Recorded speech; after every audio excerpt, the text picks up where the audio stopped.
સ્થાનિક સ્વરાજ્યની ચૂંટણી યોજાવાની છે તે પૂર્વે જ મરાઠી સમાજ દ્વારા આંદોલનની ચીમકી ઉચ્ચારવામાં આવી છે। શહેરમાં બીજા નંબર પર મરાઠી સમાજના લોકો વસે છે, એટલે કે લગભગ 8 લાખની વસ્તી વડોદરા શહેરમાં મરાઠી સમાજની છે। તેમ છતાંય તેમની સમસ્યા સાંભળવામાં નથી આવતી તેવું મરાઠી સમાજનું કહેવું છે। આજે આ મરાઠી સમાજના આગેવાનો અને લોકો મોટી સંખ્યામાં ખાસવાડી સ્મશાન ખાતે એકત્રિત થયા હતા। ખાસવાડી સ્મશાન ખાતે એક વિશેષ હોલ બનાવવામાં આવશે તે માટે વર્ષ 2022માં વાયદો કરવામાં આવ્યો હતો, પરંતુ આજ દિન સુધી કામગીરી નથી થઈ, જેને લઈને મરાઠી સમાજના લોકોમાં ભારે રોષ જોવા મળી રહ્યો છે। કારણ કે તેઓ દ્વારા જ્યારે કોઈ મૃત્યુ પામે ત્યારે દસપિંડની વિધિ કરવામાં આવે છે। મહારાષ્ટ્રીયન સમાજ દસપિંડ વિધિ કરે છે, પરંતુ આ વિધિ કરવા માટે તેઓને જગ્યા જ નથી મળતી। ખાસવાડી સ્મશાન ખાતે આ વિધિ તેઓ કરી શકે તે માટે વર્ષ 2022માં એવો વાયદો કરવામાં આવ્યો હતો કે એક વિશેષ હોલ તેઓને બનાવી આપવામાં આવશે, પરંતુ આજ દિન સુધી જ્યારે હોલની વ્યવસ્થા આપવામાં નથી આવી ત્યારે મહારાષ્ટ્રીયન સમાજમાં રોષ જોવા મળી રહ્યો છે। મરાઠી સમાજના લોકો મોટી સંખ્યામાં ખાસવાડી સ્મશાન ખાતે એકત્રિત થયા હતા અને ચૂંટણી પહેલા આંદોલનની ચીમકી ઉચ્ચારી છે। शिवाजी जय भवानी जय शिवाजी हर हर हर हर जय भवानी हमारी मांगे पूरी करो, हमारी मांगे पूरी करो। तैयार नहीं आती तो हम नहीं आता हूँ आपका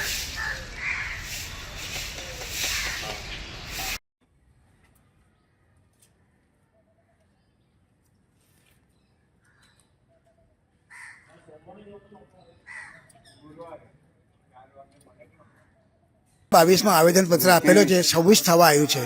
આ કામ કેટલું ધીમું થાય છે, એ કામ જરા વહેલું થાય। અને બાળુ શુક્લ સાહેબને અમારા પર વિશ્વાસ છે, અમને વિશ્વાસ છે કે એ કામ કરે।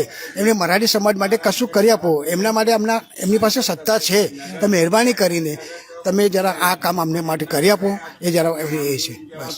અગાઉ પણ આવેદનો આપ્યા, ખૂબ મોટી લડાઈ થઈ, સ્મશાનનું કામ થયું, પરંતુ હજુ જે જોઈએ એ નથી મળ્યું। ક્યાંક દુઃખ થાય હા, એના માટે સાહેબ બધાને અમે બધા મહારાષ્ટ્ર સમાજને એક કરવા માગીએ છીએ કે આ કામ બહુ સ્લો થઈ રહ્યું છે, કંઈક ધ્યાન નથી આવતા। એટલે ફરીથી અમે કહીએ કે બાળુ શુક્લ સાહેબ, તમે ગમે તેમ કરીને આપણા મરાઠી સમાજ માટે આ એક કામ મોટામાં મોટું કામ છે, એ જરા સારી રીતે તમે વ્યવસ્થા કરી આપો। અમને તમારી પર વિશ્વાસ છે, બીજું કશું નહીં કહેવું। તમારી વાત બિલકુલ સનાતન સાચી છે। 2022થી લઈને અમે મહારાષ્ટ્રીયન સમાજે બહુ શાંતતા જાળવી છે, કાગળનો ઘોડો દોડાયો છે, પણ આ છેલ્લું અને આખરી પરિણામ એમને સમજી લે સરકાર અને સ્થાનિક તંત્ર। ગુરુવારે અમે એક છેલ્લો ચાન્સ આપવા માટે મ્યુનિસિપલ કમિશનરને મળી અને એ શું કહેવા માગે છે, હેમાંગ જોશીને પણ મળીશું, એ સાંસદ છે, એ બેના પાસેથી માહિતી માગીશું। એ કહેતા હોય કે ભાઈ અમે 2 દિવસમાં તમારી હાજરીમાં ટોળી ચાલુ કરી અને વહેલામાં વહેલા સોંપીશું, એવું હૈયાદારના લેખિત આપશે તો આ શાંત રહેશે। નહીં તો આગામી દિવસોમાં વડોદરા શહેરની 8.5 થી 9 લાખની જે મહારાષ્ટ્રીયન વસ્તી છે રોડ ઉપર ઉતરી અને ઉગ્ર આંદોલન કરશે, ને એ ઉગ્ર આંદોલનમાં કોઈ નવા જૂની થશે તો એની સંપૂર્ણ જવાબદારી કોર્પોરેશનની અને ગુજરાત સરકાર, દિલ્હી સરકારની। મને નવાઈની એ જ વાર લાગે છે કે 30 વર્ષથી ભાજપનું શાસન છે। વડોદરા શહેરના બાળુ શુક્લ મરાઠી દંડક છે, ત્યાં વડોદરા શહેર કોર્પોરેશનમાં દંડક શૈલેષ પટેલ છે, નગરસેવક શ્વેતા ઉત્તેકર છે, નગરસેવક મનીષ પગારા એટલે એટલો કહીશ કે અમને સપોર્ટ કરે છે, એના થકી જ અમે એટલે આગળ આવ્યા છે। પણ એ સિવાયના પણ ઉતરી ગયેલા કે મહારાષ્ટ્રીયન સમાજના એમના ગ્રુપમાં પેજ પ્રમુખને બની બેઠા, તો એમને 30 વર્ષ સુધી કર્યું શું? અત્યારે અમને ફોન બી આવે છે કે તમે આંદોલન કરો। અમે કોઈ નાના કીકા નથી ભાઈઓ, અમે જે કંઈ નક્કી કરશું અમારા સમાજને સાથે મળીને રહીશું। એમના જ ભાજપના કેટલાક અમને કહે છે કે તમે આંદોલન ચાલુ રાખો અને ચીમકી આપો। અમારે કોઈને સલાહની જરૂર નથી, અમે કોઈ નાના કીકા, 22થી બહુ થઈ ગયું।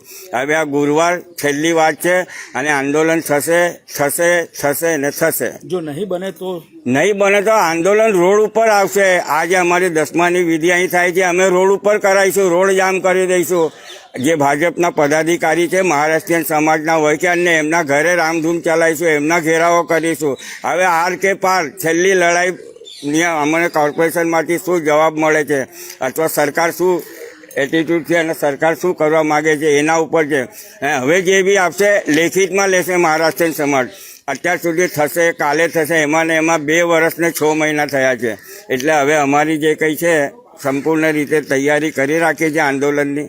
આગામી સમયમાં ચૂંટણી પણ આવી રહી છે, કઈ રીતે? કારણ કે એ મેં કહ્યું ને કે ચૂંટણી માટે તો અમે સ્પેશિયલ રવિવારે મિટિંગ રાખી છે વડોદરામાં ગુપ્ત સ્થળે, પાછળથી તમને જાણ કરવા. એમાં અમે નક્કી જ કરવાના છે કે કોને વોટ આપવું ને સત્તા પરિવર્તન કરવા માટે શું કરવાનું છે. સત્તા પરિવર્તન કરીને જંપીશું. 8.5 લાખ કોઈ ઓછા નથી. 19 વોર્ડની અંદર અમારી વસ્તી છે. આ 3 દિવસમાં અમારી એક ગ્રુપ મિટિંગો થવાની છે મોબાઈલથી, અને એકત્ર થવાનું. અમે કોઈને જાણ કરે એક જગ્યા એવી છે કે ત્યાં ભેગા થઈ ને સત્તા પરિવર્તનના રણસિંગુ બી અમે ફૂંકી દઈશું. એમાં કોઈ બે મત નથી. અત્યાર સુધી આટલા વર્ષ થઈ ગયા તેમ છતાં પણ નથી બની રહ્યો. જય શ્રી રામ. આ વસ્તુ જે બની રહી છે એ કોઈ પહેલી વખત નથી બની રહી. આપણા એટલે વડોદરાની વાત ના કરું પણ આખા ભારત દેશમાં પણ તમે જોશો તો આ હિન્દુ રાષ્ટ્ર હોવા છતાં પણ હિન્દુઓને તકલીફ હંમેશા પડતી આવેલી છે. આ નવી વાત નથી. તો હવે જો આ નથી બની રહ્યું, શું એક્શન મહારાષ્ટ્રીયન સમાજ? એ અમારા સમાજના અગ્રણીઓ જે પણ કોઈ એક્શન લેશે એ માન્ય છે. કેમ કે આટલા વખતથી સત્તા 30 આમાં વાત તો એવી હતી જ્યારે આનું ખાતમુહૂર્ત કરવામાં આવ્યું હતું ત્યારે ત્યાં પણ મને બોલાવવામાં આવ્યો હતો, હાજરી હતી મારી. નારિયેળ વધેર્યું, પૂજા કરી, બધું કર્યું. ત્યારે એવું કહેવામાં આવ્યું હતું, બાંયધરી આપી હતી કે સૌથી પહેલાં સ્મશાનમાં અહીંયા શરૂઆત એના રૂમથી કરીશું. આ રૂમ આ ગાયકવાડી છે અને ગાયકવાડ આપણે શ્રી સર સયાજીરાવ ગાયકવાડ ત્રીજા જ્યારે આ વ્યવસ્થા સ્વરૂપે અહીંયા આગળ આ જગ્યા આખી આ જગ્યા અને આ રૂમની વ્યવસ્થા આપી હતી મહારાષ્ટ્રીયન, ફક્ત અને ફક્ત મહારાષ્ટ્રીયન સમાજ માટે. અને મારા ગુરુજી દામલે ગુરુજી, એમના આજે 3 પેઢી થઈ ગઈ, એમના મોટા કાકા પણ હતા. એટલે 4 વ્યક્તિઓએ આ કાર્ય અત્યાર સુધી ચલાવતા આવ્યા. એમણે મને દીક્ષા આપી, પરમિશન આપી અને મને અહીંની ચાવી સોંપી જે હું અત્યારે ચલાવી રહ્યો છું. એટલે સમાજ માટેની જવાબદારી બને છે અહીંની ક્રિયાકર્મની વ્યવસ્થિત રીતે થાય એ મારે જોવાનું હોય છે. અને મારી એટલી વિનંતી છે કે જુઓ, અહીંથી તમે કીધું હતું, વચન તો એવા આપેલા હતા કે અહીંથી શરૂઆત સૌથી પહેલી સ્મશાનની ક્રિયાની કરશે, પણ એને છોડીને આગળ અંદર ઘણું બધું કાર્ય થઈ ગયું છે. હવે કયા કારણોસર અટક્યું છે એનો વિશે કોઈ ચોક્કસ ખ્યાલ ખબર નથી, તો એની તપાસ કરવા વિનંતી છે.